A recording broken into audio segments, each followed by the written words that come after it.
El siguiente informe es auspiciado por Vecinos. Vecinos, el periódico zonal de la Comuna Universidad.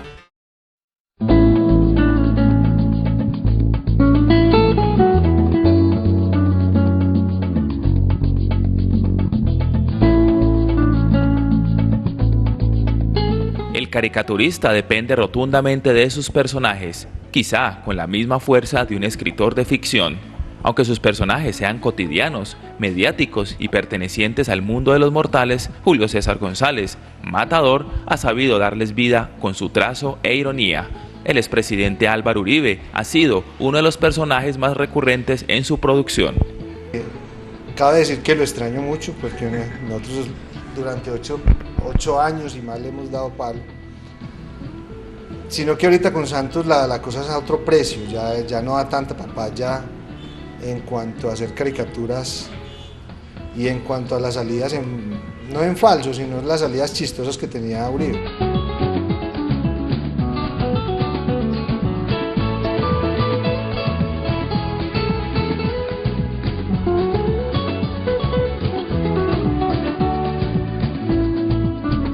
Claro, sí, porque realmente yo alguna vez leía que el que hacía la caricatura era realmente el mismo personaje.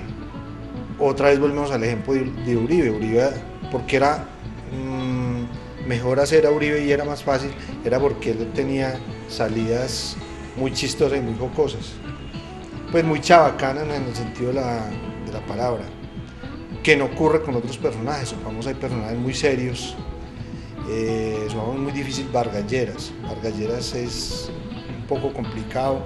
Él se refiere a ellas como sus mamarrachos, los que empezó a dibujar en el salón de clases, retratando a sus profesores como una forma de evadir algo que odiaba desde pequeño, ir al colegio. Estudió diseño y publicidad en Pereira, la ciudad que lo vio nacer hace más de 40 años, la que nunca ha dejado y quizá donde pasará toda su vida, aun cuando sus dibujos poco tienen que ver con la realidad local. Es más fácil dibujar feos y dibujar hombres y que dibujar, supongamos, mujeres bonitas, porque no hay un rasgo característico donde uno pueda cogerse, una nariz larga, unas orejas grandes, pequeñas. Entonces las facciones influyen mucho.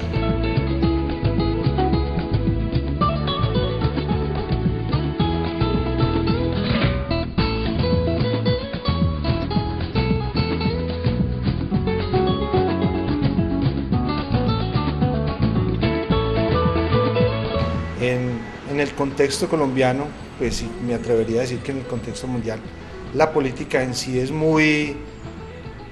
tan mala y tan mal hecha que es una caricatura en sí misma. Entonces los politiqueros colombianos es muy fácil hacerles una caricatura porque ellos mismos son una caricatura del poder.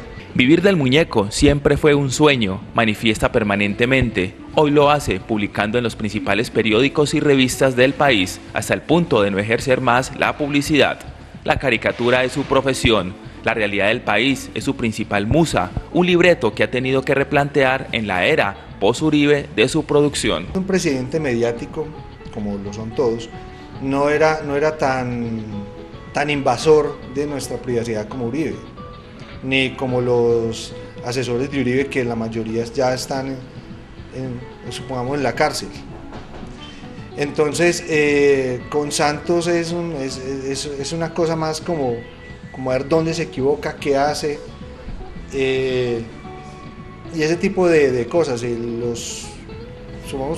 Está haciendo cosas buenas al retirarse de Uribe, entonces esa brecha entre Uribe y Santos es un vacío que dejan. Entonces para los caricaturistas ha sido un poco más difícil Santos.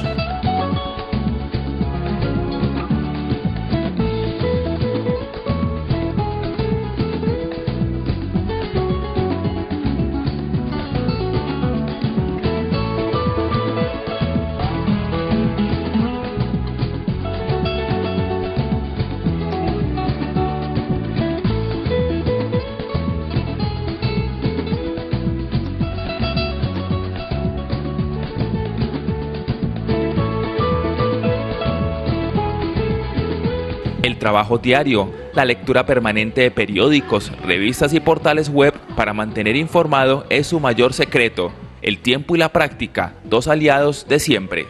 Cuando yo arranqué y empecé a hacer caricaturas en el periódico El Tiempo, en esa época estaba Pastrana, y me acuerdo que las primeras caricaturas de Pastrana eran súper feas porque no tenía el bagaje que debe tener un caricaturista. Yo empecé como a los 28 años, pero el primer personaje que hice fue a Pastrana, y el año pasado lo conocí en una entrevista que hice para Soho, y chévere, son personajes, uno tiene una visión, la visión que le vende el medio y la visión que uno tiene ya cuando los confronta, ya cuando está cara a cara con ellos. Salimos de su oficina, donde tardó menos de 10 minutos en elaborar una de sus caricaturas, tiempo suficiente para dejar una huella imborrable de sonrisas en el rostro de sus lectores.